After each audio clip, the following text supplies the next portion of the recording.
এক লোক ব্যাংকে টাকা তুলতে গেছে 5,000 টাকা। কয় টাকা? তো সিরিয়ালে দাঁড়ায় আছে, দেখে তার সামনের এক লোক 50 লাখ টাকা তুলতেছে। কয় লাখ? উনি তুলবে কয় লাখ? তো হঠাৎ করে দেখলো যে সামনের লোকটা যে 50 লাখ টাকা তুলবে, ও লিখছে 50 লাখ টাকা মাত্র।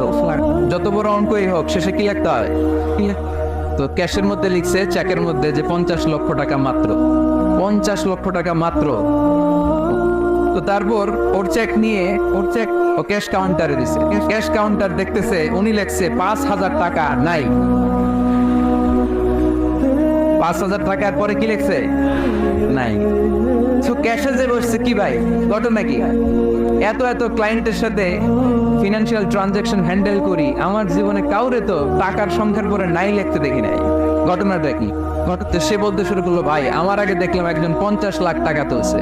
তো 50 লাখ টাকা যদি মাত্র হয়, আমার 5,000